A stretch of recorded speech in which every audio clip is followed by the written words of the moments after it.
안녕하세요. 개인 투자자분들의 멘토 프로페서 킹입니다. 자, 오늘 차기사 심리교육방송 7번째 시간 출발해 보도록 하겠습니다. 오늘도 유튜브랑 같이 올려드리도록 하겠습니다. 가장 큰 이유는 뭐냐면 지금 구간이 개인 투자자분들이 심리적으로 굉장히 어려움을 겪을 때입니다. 가장 큰 이유는 뭐 때문이겠어요? 바로 에코프로 때문이겠죠. 왜냐면 지금 시장에 온 시선이 그쪽으로 쏠려 있다 보니까 에코프로를 갖지 못한 사람과 가진 사람의 차이가 너무 많이 벌어져 있습니다. 그렇다 보니 대부분의 개인 투자자분들이 시선이 그쪽으로 쏠릴 수밖에 없고, 그쪽을 잡지 못하는 쪽은 심리적으로 굉장히 쪼들릴 수밖에 없다. 그렇다 보니 심리적으로 굉장히 흔들리는 시기이고, 이거를 좀 잡아줄 필요가 있기 때문에 당분간 심리 방송을 유튜브에도 같이 올려드리도록 하겠고, 언제든지 저희 차기사 카페에 오시게 되면 오픈되어 있는 무료 방송들이나 전략들 있으니까 참고하시면 되겠습니다. 자, 본 방송은 꼭 이 화면을 보지 않으셔도 괜찮습니다. 귀로만 들으셔도 충분하다. 더군다나 심리방송은 자꾸 나의 어떤 치부나 아니면 나의 잘못된 점들을 자꾸 쿡쿡 찌르기 때문에 상당히 기분이 나쁜 방송이에요.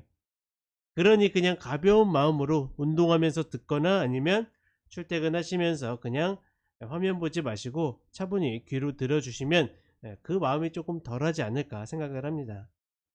결국 나한테 그 이야기가 불편하게 느껴진다는 것은 뭐겠습니까? 진실을 이야기하는 거거든요. 좋은 약이 쓰다라는 이야기처럼 이 이야기들이 결코 우리 개인 투자분들께, 그러니까 제 개인적인 의견만 이야기하는 건 아닙니다. 왜냐면 제가 이 시장에서 뭐 1, 2년 있었던 것도 아니고 10년, 15년 있었던 것도 아니고 더 많은 시간 동안 또 수많은 가족분들과 함께 여러 가지 것들을 경험하고 봐왔었기 때문에 그런 것들로 인해서 생긴 경험에 대한 이야기를 해드리는 거죠. 예를 들어서 우리 차근차근 생각해 봅시다. 1년 중에 상승하는 날이 며칠이고 하락하는 날이 며칠일까요?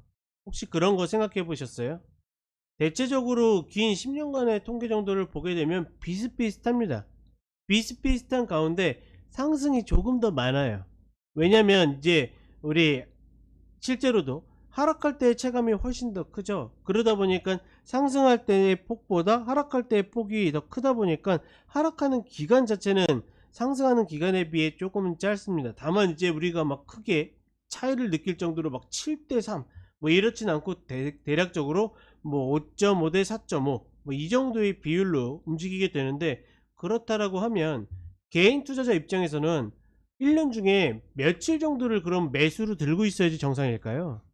우리가 뭐 당연히 뭐 지수의 움직임에 따라서 모든 종목이 움직이는 건 아니지만 그냥 기본적으로 생각했을 때 풀로 들고 있는 비중, 그러니까 너무 극단적으로 생각할 수 있을지 몰라도 다 갖고 있는 것과 없는 거 생각해 보면 그래도 한 7대 3 정도, 즉 3 정도는 3할 정도는 휴식이 좀 필요하지 않을까. 왜? 이 주식을 맨날 100%로 들고 있으면 계속 그냥 오르락 내리락 하면서 계속 쳇바퀴 돌지 않겠습니까? 더군다나 우리 시장은 연간 그 평균 수익률로 따졌을 때 1%가 채 되지 않기 때문에 막말로 에코프로나 이런 종목 몇 종목만 걷어내게 되면 늘 연간으로 봤을 때 대부분 다 마이너스 수익률을 기록할 가능성이 높습니다. 그런데 나는 지금 얼마나 비중을 가지고 투자를 하고 있는지 혹은 매매를 하고 있는지 생각해 볼 필요가 있죠.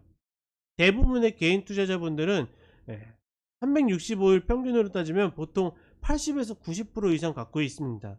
심지어 최근에 제가 이제 모닝 브리핑 때도 비중을 줄인다라는 이야기를 드렸었는데, 조심한다, 현금 확보한다. 그럼에도 불구하고 같이 있으시면서도 90% 이상의 분들이 굉장히 많으세요. 그거는 어떻게 보면 개인들의 심리일 수밖에 없습니다. 다만 어떻게 됩니까? 다만 내가 이 비중을 조금 더 유연하게 끌고 갈 수 있다라 그러면 조금씩 더 수익률의 차이를 만들어낼 수 있는 거죠. 또 하나 재밌는 거는 제가 종종 이제 설문을 해보는데, 영평균 수익률로 얼마를 원하느냐 그러면 많은 분들이 20% 정도를 꼽아요. 가장 많이 선택하는 분들이.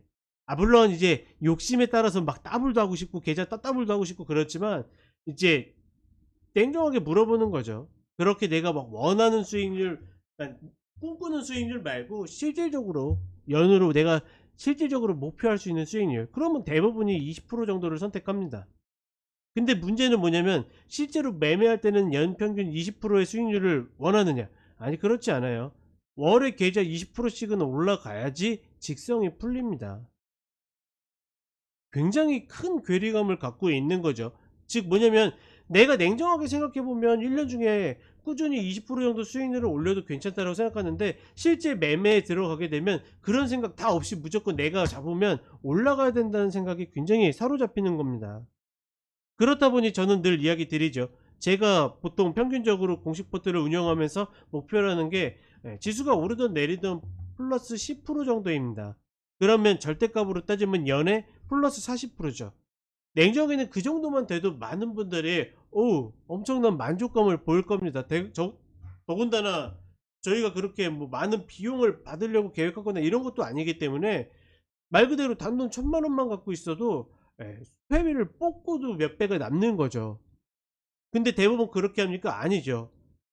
보통 3천에서 1억 사이가 보통 가장 많고, 많은 분들은 보통 어떻게 3억 5억 이상을 운영하시는데, 그런 것들을 생각해 보면 결코 작은 게 아닌데 내가 목표로 한 것과 실제로는 굉장히 차이가 크다라는 거.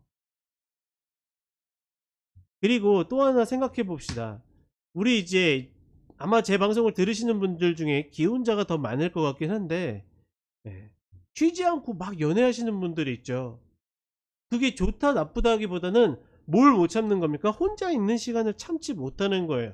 그렇다 보니까 뭐 우리 환승연애라고 그러죠. 뭐 갈았다고 계속 헤어지면 바로 막 한 달 안에 또 다른 사람을 사귀고, 물론 그래가지고 성공적인 인생을 보내시는 분들이 있지만 대부분 어떻게 됩니까? 그러다가 또 쉽게 헤어지고를 반복한다. 그리고 또 이와 유사하게 생각을 해보면 이제 직장인분들이 많을 텐데 휴가 없이 매일 일한다라고 생각해 보세요. 또 일하고 또 일하고 또 일하고. 그러면 어떻습니까? 오늘 좋은 성과를 냈으니까 또 힘차게 일해봐야지, 또 힘차게 일해봐야지, 이렇게 생각하십니까? 점점 지치게 되죠. 그쵸? 그거는 비단 사람뿐만의 그런 게 아닙니다. 돈도 똑같습니다. 365일 계속 굴리는데 계속 높은 확률로 계속 접근하다 보면 반드시 역으로 걸려들 때가 있습니다. 잘 되면 잘 되는 대로 역으로 걸려들 때가 있고, 못 되면 못 되는 대로 더 심한 역에 걸려들게 되어 있습니다. 왜? 모두가 명확한 전략을 가지고 100% 그 전략을 수행하는 건 아니기 때문에. 제가 지금 다른 이야기들을 계속하고 있지만 일관되게 현금에 관한 이야기를 하고 있는 겁니다. 현금은 반드시 종목으로 인식하셔야 됩니다. 개인 투자자분들이 현금이란 종목을 인식하지 못하면 계속 나오자마자 그러시는 분들 있죠. 아직 매도도 안 했는데 오늘 이거 매도하면 또 뭐 사지? 또 뭐 사지? 습관적으로 자꾸 종목을 찾습니다. 물론 그래가지고 선순환을 만드시는 분들도 분명히 있겠지만 중요한 건 뭐냐면 베스트인 종목을 찾아야 되잖아요. 가장 좋은 종목의 가장 좋은 자리. 그러면 매일같이 그런 종목들이 쏟아지겠습니까? 그렇지 않을 거거든요. 근데 그렇지 않은 상태에서 오늘 중에 차악을 선택해 버립니다. 즉 최선이 아니라 최선의 베스트인 종목이 아니라 자꾸 지금 당시에 그래도 가장 괜찮은 종목을 찾게 되는 거죠. 그렇다 보니 어떻게 됩니까? 내가 갖고 있는 어떤 전략이나 어떤 실력이나 이런 거에 비해서 종목 선택이나 이런 것들이 잘못될 가능성이 높고, 그래서 대표적으로 제가 드리는 이야기가 있죠. 대부분의 개인 투자자분들의 물타기는 어디에서 끝난다? 하락 초입에서 끝나버린다. 왜? 계속 현금을 확보하게 되면 가만히 두질 못하니까 자꾸 차악을 선택하다가 거기에 올인해 버리는 거죠. 근데 그게 운 좋게 시장이 구해주면 모르겠는데 그러지 못하면 어떻게 된다? 헤어나오질 못한다. 그러니 적어도 제 방송과 함께 하시는 분들은 이 현금이란 종목에 현금이란 수단을 종목으로 인식하셔야 됩니다. 이걸 종목으로 인식하잖아요. 그러면 그 다음부터 반드시 리스크 관리가 굉장히 수월해지고 내 계좌가 시장이 떨어질 때 눌림이 덜합니다. 즉 계단식 상승이 가능하다라는 거죠. 그리고 현금을 갖고 있으면 내가 부자처럼 행동해야 됩니다. 즉 여유 있게 내가 가장 원하는 물건이 나왔을 때 어떻게 한다? 컨택을 해야 된다. 즉 우리 늘 그러잖아요. 진짜 부자는 현금 부자라고.